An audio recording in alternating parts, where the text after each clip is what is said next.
Yes, sir. If you would, please, if you'd come forward. Have you been sworn? Yes, I have. Fine, thank you. If you would, please.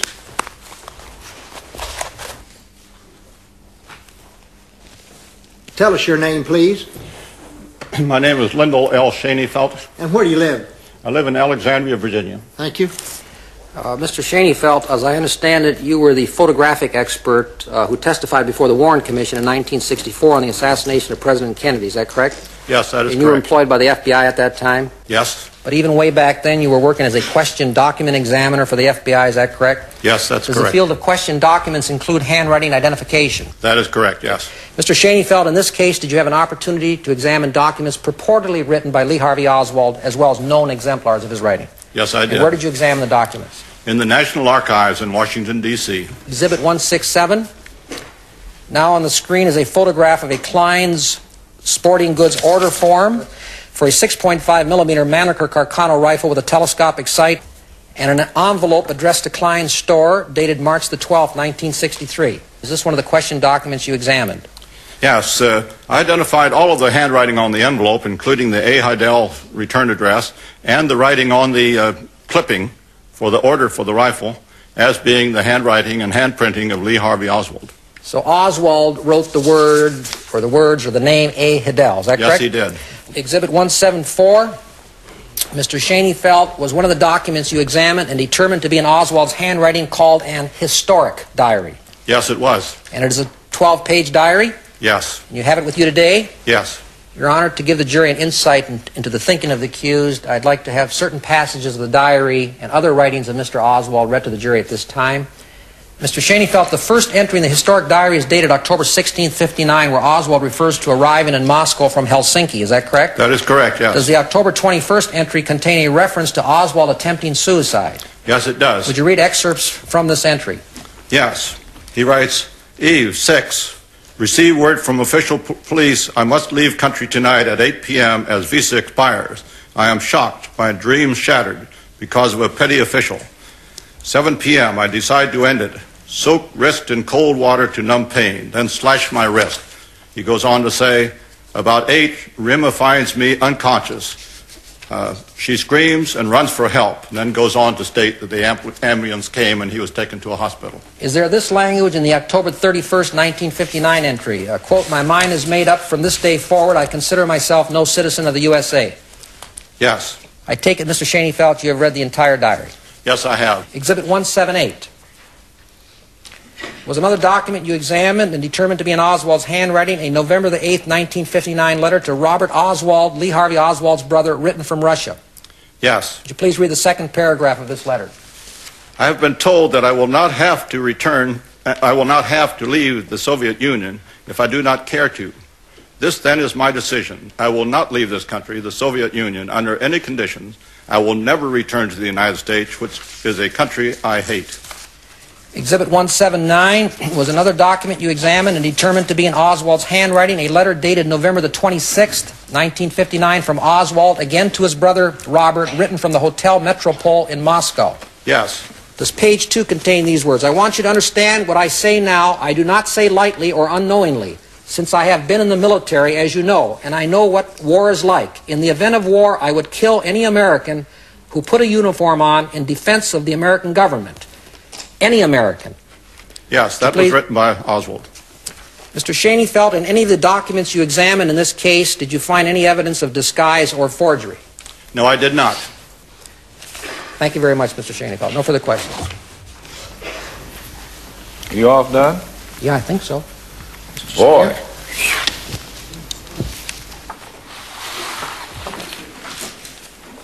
Well, do you realize what you've been used for here, Doctor? Do you know why you're here today? Yes, I'm here because I identified the handwriting of Lee Harvey Oswald on certain documents. Actually, what you've been used for by Mr. Bugliosi is to smear my client, isn't that right? I mean, doesn't it make you, don't we hate communists, you and I? We're inclined in that direction, some yes. More than others. Do you recognize the possibility that you were used through this rather clever lawyer, to prejudice the minds of this jury against my client? Do you recognize that possibility? I recognize that possibility, yes. You didn't come here to do that, did you? I came to testify about his handwriting. You came here to testify as a scientist, didn't you? That is correct, yes. Let me put to you, if I might, another hypothetical.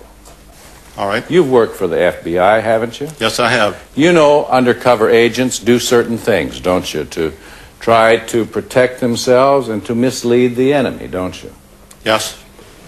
The hypothetical that I want to put to you is this. Here, let's assume that there is a man working for the CIA or for the Army Intelligence or for the Navy Intelligence, which had charge of the Marine Corps. Let's assume that he went to Russia and that he said, I am a defector to Russia. Let's now assume that while he's there, he wants to establish for those who are in Russia his loyalty to the Russian cause. Wouldn't one of the ways that he would do that would be to write anti-American letters to his brother?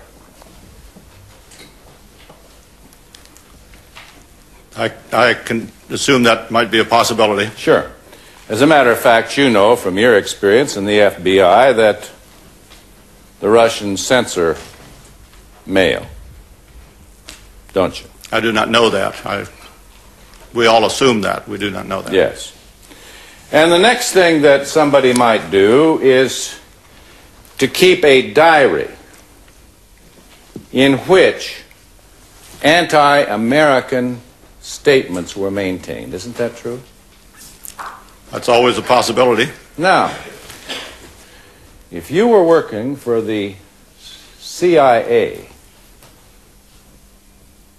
unless you wanted to have somebody read your diary, if you were working for the CIA, would you even keep one? I would doubt that you would keep one. Thank you. The writing has a continuity from page to page and line to line that is indicative of being written about or at the same time. Would you agree with that?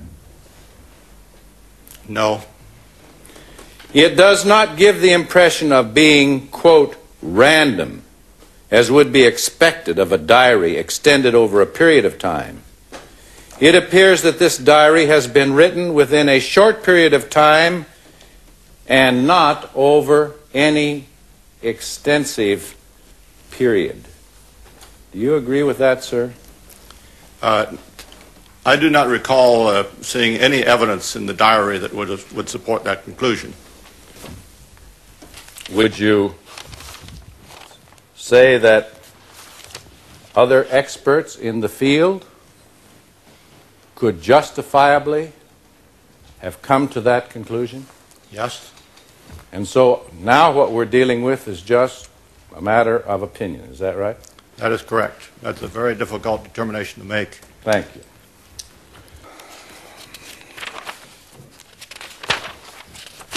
Now, I want to ask you a few other things. Are you aware of the fact that the House Committee's findings, that is, the House Committee's findings were as follows, quote, the order form, that is the order form for the rifle, and the envelope were destroyed by Kleins. Did you know that? Yes, I was aware of that. And all they had was microfilm records. That is correct. Did yes. you see the microfilm records of those?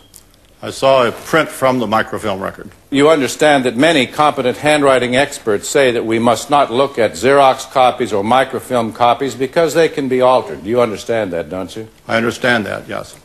So let me just get some things straight. You agree that your colleagues agree that these photocopies are copies that can be altered by a photographic or photocopic process and therefore may not be ultimately relied on. But you don't agree with that. Is that true? I don't agree with it totally. I agree with it relative to xerographic copies, Xerox and the other copying processes that copy only in black or white and have no gray tones in between.